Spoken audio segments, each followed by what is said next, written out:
சமயம் தமிழ் நேயர்களுக்கு வணக்கம். நீங்க சக்கரை நோயாளியா? சக்கரை நோயாளியா இருந்தோம் அப்படின்னாலே நம்மளுக்கு அதிகமாக சுகர் சாப்பிடணும் அப்படின்னு தோணும். நிறைய ஸ்வீட் அப்போ தான் நம்ம சாப்பிடவே ஆரம்பிப்போம். நம்ம வீட்டில் வந்து நம்ம பெற்றோர்களுக்கு சுகர் இருந்துச்சு அப்படின்னா அவங்க சின்ன வயசுல நம்ம பார்த்துட்டு வந்திருப்போம். அவங்களுக்கு சக்கரை அப்படின்னாலே பிடிக்காது. யூஸ்வலாக நார்மலாக ஸ்வீட்ஸ்லாம் வந்து அவ்வளோ சாப்பிட மாட்டாங்க. ஆனால் அவங்களுக்கு சுகர் வந்ததுக்கப்புறம் நம்ம நார்மலாக வீட்டில் வாங்கி வைக்கிற ஸ்வீட்ஸ் கூட காணாமல் போயிடும். அந்த அளவுக்கு வந்து ரொம்ப அது மேலே ஈர்ப்பு வந்து சாப்பிட ஆரம்பிப்பாங்க. ஸோ இதுதான் இந்த சக்கரை நோயாளிகளுக்கு இருக்க ஒரு பெரிய மைனஸ் அப்படின்னே சொல்லணும்.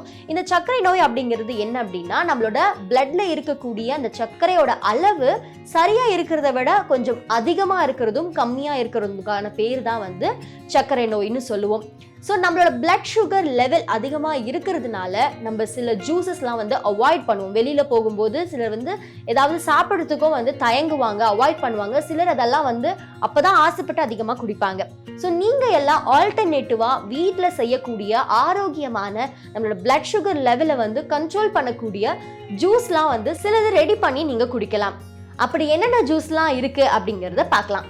முதல்ல டீ அப்படின்னா பால் கலந்த டீ இல்லை, அந்த பால் கலந்ததுல சக்கரை போட்டு குடிக்கிற டீனால உங்களுக்கு பிளட் சுகர் லெவல் வந்து கண்ட்ரோல் ஆக போகிறது இல்லை.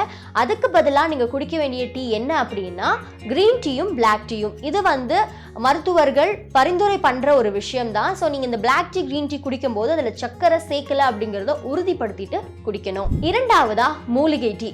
ஸோ சுகர் இருக்கும் சமயத்தில் மூலிகை டீன்னு சொல்கிறத விட அது கஷாயம் அப்படின்னு சொல்லலாம். நம்மளோட பாட்டி வைத்தியங்களில் வந்து பல கஷாயங்கள் நம்மளோட சுகர் இருக்கிறதுக்காக கொடுப்பாங்க.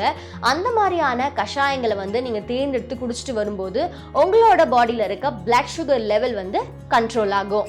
அதுலேயும் முக்கியமாக இஞ்சி டீ அப்படி இல்லைன்னா மூலிகை கலந்த டீ வந்து நீங்கள் குடிச்சிட்டு வரும்போது உங்களோட ரத்தத்தில் இருக்க சர்க்கரை அளவு வந்து கட்டுப்பாட்டுக்குள்ளே வந்துடும். நம்மளோட ரத்த சர்க்கரை அளவை கட்டுப்படுத்தக்கூடிய அடுத்த ஜூஸ் என்ன அப்படின்னா தக்காளி இருக்கு இல்லையா, எல்லார் வீட்லேயும் இருக்கும். அந்த தக்காளி இருக்க விதையில் அந்த சென்டர் பார்ட்டில் இருக்கிறத வந்து ஃபுல்லாக நீக்கிட்டு வெறும் அந்த தக்காளியை வந்து நீங்கள் ஜூஸ் பண்ணி அதில் தண்ணி ஆட் பண்ணாமல் சர்க்கரை ஆட் பண்ணாமல் குடிச்சிட்டு வந்தீங்க அப்படின்னா கூட உங்களோட ரத்தத்தில் இருக்க சர்க்கரையின் அளவு வந்து கட்டுப்பாட்டுக்குள்ளே வந்துடும்.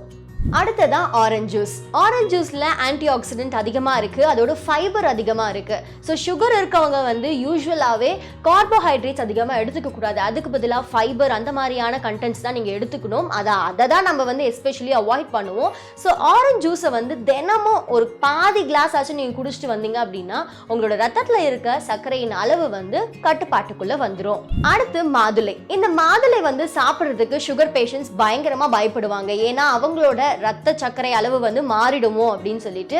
பட் எந்த விதமான மாற்றத்தையும் இந்த மாதுளை ஏற்படுத்தாது. இயற்கையாகவே அதில் வந்து சர்க்கரை இருக்குது. ஸோ நீங்கள் ஜூஸ் பண்ணும்போது அதில் பால் ஆட் பண்ணி சர்க்கரை ஆட் பண்ணி குடிக்கும்போது மட்டும்தான் அதனால உங்களுக்கு பாதிப்பு ஏற்பட போகுது. வெறும் மாதுளை சாப்பிட்றதுனால எந்த விதமான பாதிப்பும் உங்களுக்கு ஏற்படாது. அடுத்ததா நெல்லிக்காய். நெல்லிக்காய் வந்து சுகர் பேஷண்ட்ஸ் நிறைய பேர் வந்து சாப்பிடுவாங்க. அவங்களுக்கு சுகர் கண்ட்ரோல் ஆகுதாவும் சிலர் வந்து சொல்லுவாங்க. சிலருக்கு வந்து அது எவிடென்ட்டாக அந்த ரிசல்ட்ஸ் வந்திருக்காது. ஏன்னா அதை நீங்கள் ப்ராப்பராக ஃபாலோ பண்ணாததுனால கூட இருக்கலாம்.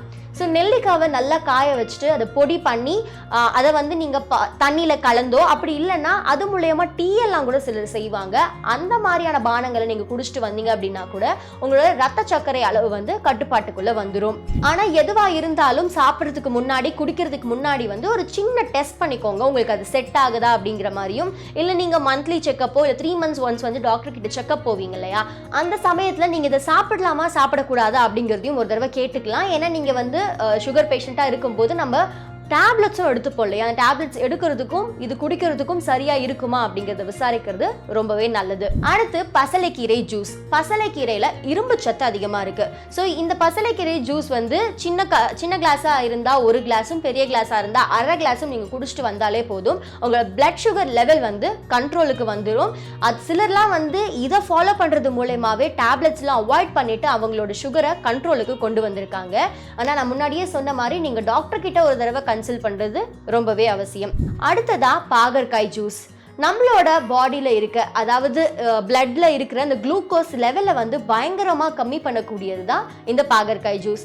இதையும் வந்து நீங்கள் பசலைக்கீரை ஜூஸ் குடிக்கிற மாதிரி சின்ன கிளாஸாக இருந்தால் ஒரு கிளாஸும் பெரிய கிளாஸாக இருந்தால் அரை கிளாஸும் குடிச்சிட்டு வரும்போது உங்களோட பிளட் சுகர் லெவல் வந்து கண்ட்ரோலுக்கு வந்துடும். மோஸ்ட்லி இந்த சுகர் பேஷண்ட்ஸ் தான் வந்து அதிகமாக ஸ்வீட் சாப்பிடணும் அப்படின்னு ஆசைப்படுவாங்க. சர்க்கரையோ இல்லை இந்த மாதிரியான ஸ்வீட்ஸை வந்து சேர்த்துக்கணும் அப்படின்னு அவங்களுக்கு அப்போ தான் ஆசை வரும். ஸோ நீங்கள் எல்லாரும் அதை சாப்பிட்டீங்க முடியலை, நான் தவிர்க்க முடியலை அப்படின்ற பட்சத்தில் ஸ்வீட்டையோ சர்க்கரையோ நீங்கள் சேர்த்துக்கிட்டீங்க அப்படின்னா இப்போ நான் சொன்ன இந்த மாதிரியான பானங்கள் இந்த மாதிரியான ஜூஸ் வந்து குடிச்சிட்டு வரும்போது உங்களோட பிளட் சுகர் வந்து ஓரளவுக்கு கண்ட்ரோலில் கொண்டு வந்துடலாம்.